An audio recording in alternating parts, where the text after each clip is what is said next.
Assalamualaikum warahmatullahi wabarakatuh. Hello everyone, I'm Atsamba Ramata Ramadhani. I will explain about gerund and infinitive in sentence structure analysis class. What are gerund and infinitive? The gerund is a word ending in ing that is made from a verb and used like a noun, namely a verb that has the suffix ing and its function in the sentence is a noun.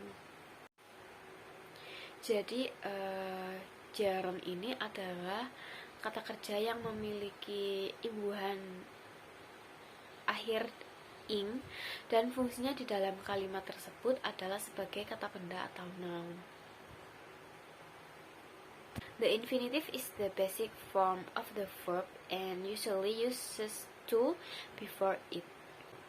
Kemudian infinitif ini juga termasuk pada kata kerja dasar dan biasanya dalam infinitif ini menggunakan to di sebelum kata infinitif tersebut.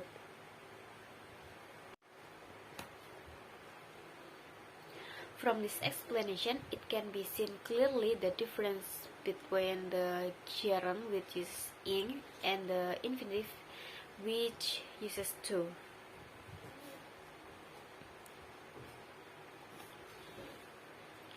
Dimana dari penjelasan ini dapat terlihat jelas bedanya bahwa antara gerund menggunakan akhiran ing dan infinitif menggunakan awalan to. How to use gerund? First, gerund function as the subject in a sentence. In this case, the gerund serves to describe an activity that has an impact on something, or to discuss generally accepted activities and trends. For example, working and studying at the same time can be hard. Pada contoh kalimat tersebut adalah working and studying at the same time can be hard. Kalimat tersebut yang menunjukkan gerunds adalah working dan studying karena pada kata working dan studying itu memiliki akhiran ing.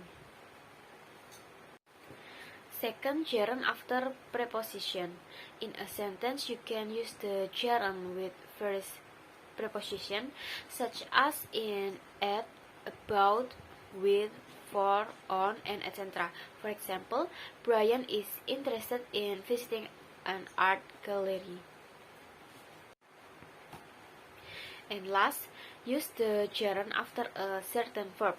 We can use the ing form after certain verbs such as avoid, prevent, consider, finish, keep, give up, imagine, involve, mind, practice, and etc.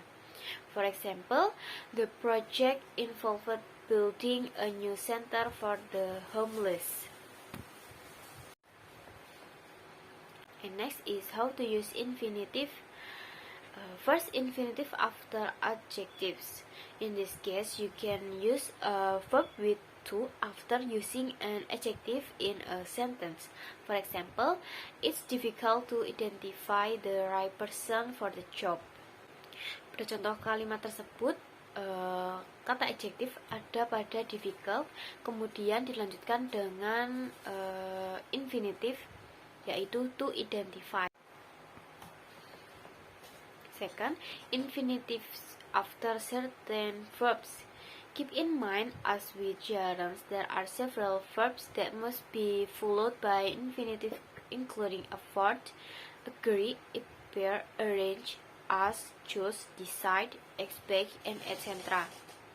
For example, the speaker agreed to open Q&A session. And last, infinitive to explain purpose. You can also use the infinitive to describe a purpose of an activity.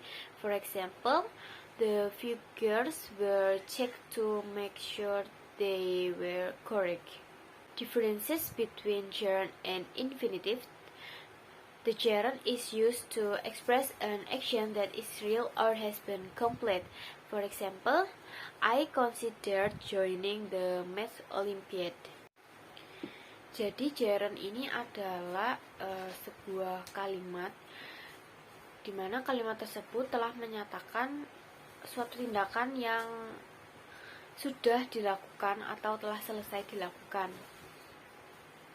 Seperti contohnya yang tadi memiliki arti saya mempertimbangkan untuk mengikuti Olimpiade Matematika, di mana pada contoh kalimat tersebut dia telah melakukan pertimbangan untuk mengikuti Olimpiade tersebut.